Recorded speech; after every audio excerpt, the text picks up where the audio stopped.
안녕하세요. 영통 베이비하우스 진석군입니다. 출산 준비 중이신가요? 그리고 혼자서 아이랑 나갈 일이 많아서 절충형을 알아보고 있어요 라고 하시는 분들 이번 영상 꼭 잘 보셔야 됩니다. 아기랑 엄마랑 단 둘이 외출을 많이 하신다면 절충형 유모차를 보시는 게 아니라 트래블 시스템을 보셔야 된다 라고 말씀드리겠습니다. 영통 베이비하우스. 자, 오늘은 뉴나의 트래블 시스템에 대해서 말씀을 드려볼까 합니다. 제가 요즘 손님들한테도 가장 먼저 좀 소개해드리고 있는 이런 옵션인데요. 일단 가장 먼저 트래블 시스템이다 라고 하는 부분은 인펀트 카시트를 유모차에 호환해서 사용하는 방식을 트래블 시스템이라고 부르고 있습니다. 물론 다른 메이커들도 이 트래블 시스템을 가지고 있으나 정말 이 뉴나가 트래블 시스템으로 이 생태계가 정말 잘 구축이 되어 있는 그런 브랜드이기 때문에 트래블 시스템으로서는 정말 추천드릴 수 있는 모델이어서 오늘 한번 이 리뷰를 준비해봤고요. 자, 근데 일단 트래블 시스템을 저희가 추천을 드리면 부모님들이 좀 의문은 품는 게 있습니다. 가장 먼저 바구니 카시트 사용기간도 별로 되지도 않고 몇 번 안 쓴다는데 아까워서 그냥 저 트래블 시스템 안 쓸래요 라고 말씀하시는 분들이 굉장히 많은데, 물론 우리나라 특성상 바구니 카시트라는 물건을 카시트로서 사용하는 횟수는 정말 많지 않습니다. 요거는 정말 사실이기 때문에. 그런데 인펀트 카시트를 사용해야 되는 이유가 꼭 카시트만이 아닙니다. 집에서 아이를 이동할 때 집 앞에든 어딘가를 갈 때도 편안하게 사용하는 것이기 때문에 오늘 추천을 드리는 것인데요. 이 트래블 시스템을 추천드리는 4가지 이유를 한번 오늘 제가 정리를 해봤습니다. 한번 차근차근 알아보도록 하겠습니다. 자, 가장 첫 번째, 제가 오프닝에서 말씀을 드렸지만 엄마 혼자서 하기에는 절충형 유모차도 힘들다 라는 부분입니다. 광고를 보면 절충형 유모차들도 광고 모델 여자분들이 하하호호 웃으면서 절충형 유모차를 들고 계단을 오르내리시거나 이러는 영상을 볼 수 있는데, 물론 저도 이 업계에 있는 사람이지만 광고입니다. 네, 광고고요. 정말 이 제품의 장점을 극대화해서 보여줘야 되잖아요. 제 옆에 있는 이 뉴나 트리브 넥스트 제품도 정말 시중에 있는 제품들 중에서 가볍고 컴팩트하게 접어진 제품이죠. 그래서 요렇게 아주 컴팩트하게 접어지는 제품이고 들기에도 편한 것은 맞습니다. 자, 그런데 저희가 유모차를 과연 들고 다닐까요? 유모차를 들고 다니진 않죠. 끌고 다니겠지. 근데 이 유모차를 접는다라는 것은 대부분의 상황이 바로 차에 넣기 위함입니다. 차에 넣을 때는, 그리고 저도 한 손으로 이렇게 못 넣습니다. 보통은 이렇게 양쪽을 들고 실어 주어야 하는데요. 보통 절충형 유모차가 아무리 가벼워도 10kg거든요. 뭐 쌀 한 가마니 뭐 이런 정도가 되겠죠. 한번 그 10kg 들고 차에 실는다고 생각해 보십시오. 특히 출산한 지 얼마 안 된 여자분의 손목 상태, 허리 상태로 10kg를 차에 실기 정말 쉽지가 않습니다. 그렇기 때문에 절충형 유모차라고 해서 엄마 혼자서 할 수 있는 물건이 결코 아닙니다. 근데 보통 매장에서는 저희가 신생아 유모차일 때는 가족분이 같이 계실 거기 때문에 오히려 무게를 너무 보실 필요가 없다라고 말씀을 드리는데, 이 트래블 시스템을 사용하게 될 경우 어떻게 되냐? 이 절충형 유모차에 이 시트를 사용하지 않겠죠. 어댑터를 통해서 바구니 카시트를 이제 집에서부터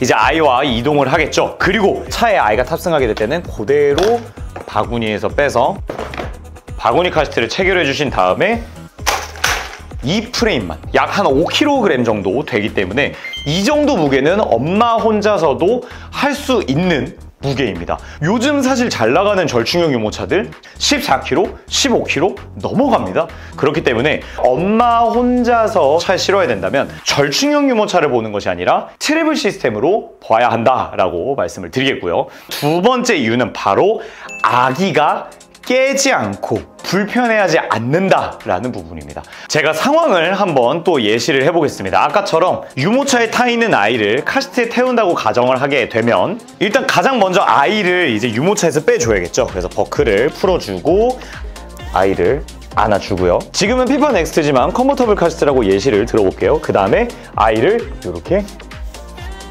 내려놓게 됩니다.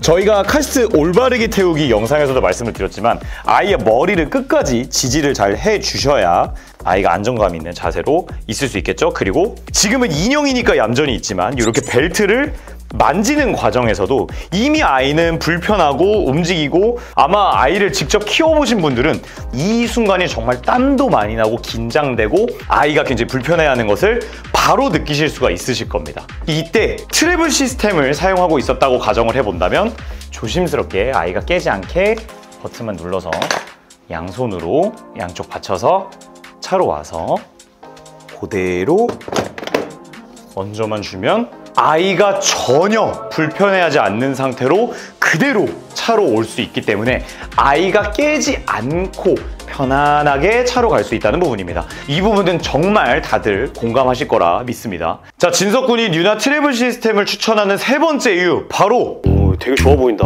여기 어디랬지? 수원 영통? 아, 너무 오래 걸리는데? 잠깐! 방문해 주실 필요 없습니다. 카카오톡 플러스 친구 영통 베이비하우스 추가하시면 전국 최저가로 지금 그 자리에서 비대면 결제, 무료 배송 가능합니다. 세 번째 이유, 바로 가장 안전한 카시트이기 때문입니다. 저희가 카시트를 어떤 브랜드보다 어떤 제품이 더 안전하다 이런 표현은 절대로 금물입니다. 자료들을 바탕으로 좀 더 점수가 높거나 신뢰도가 좀 더 높다 이렇게 표현을 하지 더 안전하다는 표현을 하지 않는데, 저희 업계에 계신 모든 분들이 공통적으로 인정하는 안전에 대한 명제가 두 가지가 있습니다. 가장 첫 번째는 앞보기보다 뒤보기가 더 안전하다는 점. 특히 신생아는 무조건 뒤보기를 놔야 되고 뒤보기를 오래 사용할수록 좋다라는 명제가 있고요. 두 번째는 사이즈가 딱 맞는 카시트와 이너 쿠션을 잘 사용해 주신 것이 가장 안전하다라는 부분입니다. 이 부분은 정말 그 누구도 반박할 수 없는 그냥 정의라고 표현해도 될 정도로 다들 인정하는 그런 부분이거든요. 근데 바로 일단 이 인펀트 카시트가 신생아만을 위한 카시트고요. 그렇기 때문에 유럽과 미국에서는 다 인펀트 카시트를 사용하는데, 우리나라가 워낙에 신생아 때 외출을 잘 하지 않고 조리원을 이용하다 보니까 이 인펀트 카시트 사용 시기를 좀 넘어가는 경향이 있어서 사용을 잘 하지 않지만, 이 부분에서 또 강조해드리고 싶은 것이 유럽이랑 미국에서는 컨버터블 카시트에는 절대로 신생아를 태우지 않습니다. 조금 이 부분이 어느 정도 민감할 수 있지만 제가 정말 강하게 짚고 싶었던 부분이, 모든 소아과 의사분들이 말하지만 100일 이내에 신생아는 무조건 배면각도 170도 이상의 푹신푹신하지 않고 딱딱한 곳에 누워 있어야 된다라고 말씀을 드리지만, 정말 아이러니하게도 컨버터블 카시트는 170도까지도 눕는 카시트는 잘 있지 않고 나와서도 안 된다는 부분입니다. 근데 왜 그러냐면, 컨버터블 카시트 같은 경우에는 170도, 180도보다 더 눕게 되면 사고 시에 아이가 카시트에서 빠져나갈 염려가 있기 때문입니다. 어른들도 누워있는 상태에서 자동차 사고가 나게 되면 크게 다치겠죠. 진석군, 그러면 컨버터블 카시트를 못 빠져나가게 만들면 되는 거 아니에요? 라고 말씀해 주실 수 있는데, 그렇게 되면 막혀 있어야 되거든요. 그러면 요즘 대부분의 컨버터블 카시트의 사용기간인 105cm까지는 사용을 할 수가 없겠죠. 막혀 있으니까요. 인펀트 카시트만이 아이가 180도 누울 수 있으면서 이렇게 막혀있는 구조를 갖고 있는 유일한 카시트들이기 때문에 신생아 전용 카시트인 거고 가장 안전한 카시트라는 부분입니다. 자, 그리고 이 뉴나 피파 넥스트 제품이 무려 ADAC 안전검사 1점대의 카시트이고요. 아이 사이즈 인증을 받은 바구니 카시트입니다. 그렇기 때문에 이 트래블 시스템을 사용하는 것이 가장 안전한 방법이다라는 것을 강조드리겠습니다. 진석군이 이 뉴나 트래블 시스템을 선택하는 네 번째 이유, 바로 가성비입니다. 가성비. 진석군, 바구니 카시트 베이스까지 하면은 50만 원 넘어가던데 이게 가성비가 좋다니 무슨 말이에요? 라고 하실 수가 있는데, 좀 프리미엄 카시트다 프리미엄 유모차 하면 요즘 뭐 100만 원, 150만 원 훌쩍 넘어가죠. 물론 가성비 좋은 메이커들도 있습니다만, 그러다 보니까 사실 요즘 유모차 카시트를 준비하는데 200만 원은 기본으로 넘어간다는 것이 어떻게 보면 좀 기정사실화가 돼버렸는데요. 트래블 시스템으로 절충형 유모차를 구매하는 세트 구성, 특히 뉴나 트리브 넥스트와 구매하는 구성이 200만 원을 넘지 않습니다. 무엇보다도 이 뉴나 트래블 시스템 같은 경우에는 이 트래블 LX와도 사용이 가능하거든요. 지금 아이가 타 있는 상태에서도 이렇게 호환해서 쓸 수 있는 모델이기 때문에 사실 이렇게 되면 거의 100만 원 중반대로 예산이 끊기기 때문에 절충형 혹은 디럭스 유모차와 프리미엄 카시트 가격 구성보다 오히려 저렴하다는 겁니다. 소아과를 가거나 병원을 가거나 친정부모님, 시부모님 집에 가거나 했을 때도 아이를 여기저기 옮겨 다니는 게 아니라 이렇게 유모차에 얹어서 사용할 수도 있고, 또 이렇게 되면 또 유모차 시트 높이로 아이가 올라오기 때문에 부모님과 또 굉장히 가깝게 있을 수 있기 때문에 아이도 심리적으로 안정이 될 뿐더러 정말 편안하게 외출을 할 수가 있거든요. 가성비를 뛰어넘는 정말 이 효율성이 극대화되는 그런 구성이다라는 것을 강조드리겠습니다. 근데 뭐 무게도 시중의 바구니 카시트들 중에 또 이 뉴나 피파 넥스트가 굉장히 가벼운 모델입니다. 그렇기 때문에 걱정하실 필요 없겠고요. 더군다나 이 뉴나 피파 넥스트 같은 경우는 바구니 카시트임에도 불구하고 회전형으로도 쓸 수 있기 때문에 차 안에서 혹시 아이를 만져주거나 잠깐 이렇게 돌려서도 사용할 수가 있고, 꽂을 때도 이제 옆으로 꽂을 수가 있는 모델이고, 메리노 울 소재 이너시트라던가 홈버그사의 버클을 사용하고 있다던가 이런 부분에서도 정말 좋은 제품이기 때문에 트래블 LX와 하는 가격으로 묶으면 요즘 출산 준비하시는 분들의 유모차 카시트 합친 예산보다는 훨씬 저렴하다라는 부분. 유독 우리나라가 이 바구니 카시트가 가성비가 떨어진다라는 느낌이 지워지지가 않는데요. 오히려 지금 시장에서는 이 인펀트 카시트를 사용하는 게 가장 가성비가 좋고 가장 안전한 선택이다라고 좀 강조를 드리겠습니다. 자, 오늘 이 뉴나의 제품들을 통해서 트래블 시스템이 얼마나 좋은지, 그리고 진석군이 왜 이렇게 추천하는지에 대해서 설명드렸습니다. 이 트래블 시스템 구성이 궁금하다라고 하시면 저희 카카오톡 플러스 친구 영통 베이비하우스로 많은 문의 부탁드리겠습니다. 오늘 영상은 여기까지 하도록 하겠습니다. 감사합니다.